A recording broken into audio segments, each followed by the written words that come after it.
Now here's something interesting I've been thinking about for a while. Now the new villains in Bleach are definitely the SternRitter. You know, your Watch and the SternRitters are the new threat within Bleach. But I always thought, comparing the new villains that we have now, because we've been having them for a couple years now at the very least, compared to the Espada, which of the two were the better villains? At the moment, we can't completely say, everything is over, but from what we've gathered, the information, and just as characters, which ones were the better group? Was it the Espada or the current SternRitter?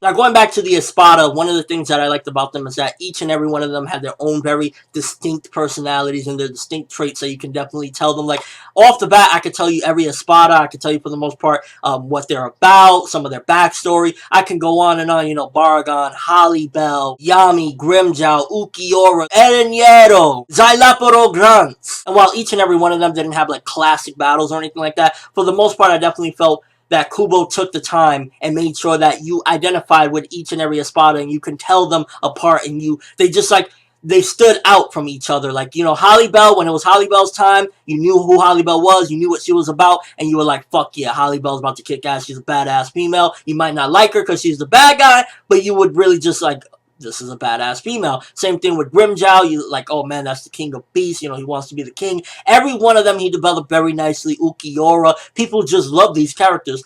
Now you come to the SternRitters. One of the things that I'll give them respect for is in the first half of the war, they absolutely dominated Soul Society. The Espada, they gave them a fight, but they didn't do what the SternRitter did in the first half of the war, where they were just killing Shinigami left and right. They killed this one, they killed that one, they defeated this one. Even Byakuya got his ass whipped. However, if you look at one of the big reasons why the SternRitter owned in that first part of the war, it's mainly due to your Watch. And, taking your Watch and Aizen aside, I've already done the video which one I think is the better, of the main villains. As far as the groups go, if you look at it, one of the reasons why they won that first round of the war was mainly because of what your Watch gave them, that ability to steal the Bankai. So, had they all had their Bankai in the beginning of the war, I'm not saying that it would have been 100% different, but it would have been pretty different, a lot of these battles. But you got to remember, people were like scrambling, trying not to use Bankai. Renji's dumbass used it anyway, and he got bopped. So, you got to look at it in that aspect. Like, the SternRitter, the main reason why they gave them that ass-whipping first round was mainly due to they couldn't fight at their full potential. The Espada, they went all in. You want to go Bankai? Go Bankai. We're still going to meet you head on, and that's what I liked about them. And I'll tell you right now, between the two groups, the villains that I think are hands down the better villains are definitely the Espada. I feel like Kubo went all in. Like, even the very first Espada, I believe it was the first one that we seen go into a full match with Rukia, Ereñero, you knew more about him, and you felt like, okay, I understand what this character is about.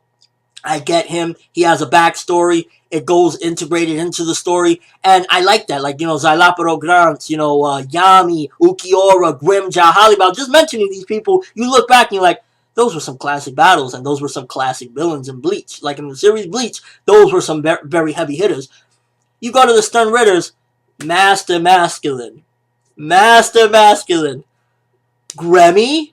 Greg? Asnod was a cool villain. I'm glad that we actually got some backstory. So Asnod, he's one of the finer of the SternRitter that I would give props to. Like, if I had to say one of the best SternRitters for me, I think it was Asnod. Even though if you look at his backstory, one of the big things was that he was, like, petrified of things. So I would still give it to Asnod. That, like, if I had to compare one of the better ones, I'd give it to Asnod. Kurge was pretty dope. I wish he would have lasted longer and we would have got a little bit more of the backstory about Kurge, because he came off as like some monster. I mean, hell, he even took on some of Holly-Bell's people. And if you look at it, Holly-Bell was taken down, I believe it was by Juhabak. So, yeah, at the end of the day, the leader versus one of the grunts, yeah, obviously the leader's going to win. But Kurge, he seemed awesome, but we didn't get enough story about him. We didn't get to learn much about him. And he was here and there. He got kind of his ass whipped pretty quick. Baz B, he seems cool, but we really don't know much about him. Likewise with Kong Du. Bombietta seemed evil as shit, but we really didn't get to learn much about her either. And I think that that's a common pattern with the SternRitter opposed to the Espada, because first of all, I think he put a lot of SternRitter, and while some of them are epic, again, like I'll say Asnod I think is dope, Haswald seems like a fucking beast, Bombietta was pretty evil and sadistic for what she did. there were so many of them that he couldn't take the time to give each and every one of them proper development like he did with the Espada. With the Espada, he went in on each and every one of them. You felt like they could have been almost a protagonist to a sense because you just got to know the people like Stark. Like, you could relate with Stark. I can sit here and talk to you an entire video about Stark and some of the key aspects of his character and some of the things that are identifiable with an audience. With the SternRitter, I could tell you why they're badass and why they're cool. And that's one of the biggest differences between them. I think the Espada, since there's only, like, 10 of them, zero Espada, blah, blah, blah. We won't go into that. But, since there's only so many of them, you can easily identify with them, and they were just done very well. And not to mention that they all put up very, strong battles.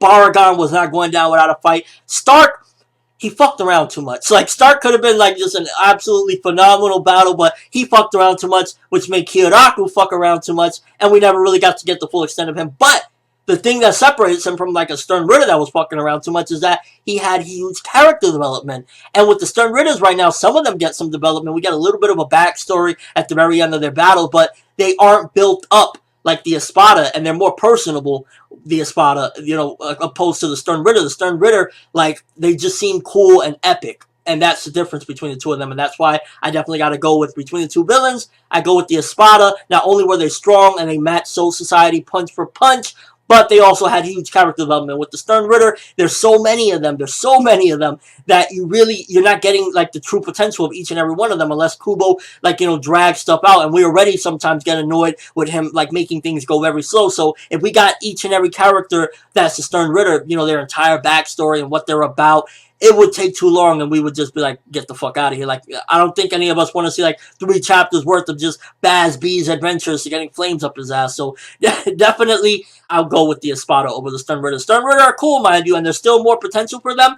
And we may get more in the future, like some of these SternRitters. Maybe Bombietta will return and we'll get more of her backstory. Kong Du and, a lot of these SternRitter. But as of right now, where it stands at the moment, I go with Espada over SternRitter. Let me know what you guys think. Which one do you think are the better villains? Do you think it's the Espada? Do you think it's the SternRitter? And let me know why. Don't just say Espada's own SternRitter, fuck off. Like, give me an actual explanation. Like, for me personally, I just really think that the character development was so well done with the Espada that you knew each and every of these villains. With the SternRitter, you know of them. Sometimes you forget them.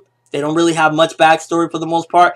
And, I mean, at the end of the day, some of them are just like, Master Masculine and Gremmy. Cool power, Gremmy. Use your imagination better next time. Well, that's all I have for this video. Thanks for watching. Hope you enjoyed. Thumbs up for both groups because at the end of the day, they are giving it to Soul Society. Espada did their thing. SternRitter are trying to do their thing right now. And yeah, let's just let the SternRitter marinate a little bit more. Maybe we'll get a little bit of a better product afterward because we still got people like Oswald. Oswald can hold it down. I'm ForneverWorld, and as always, people, have an awesome day.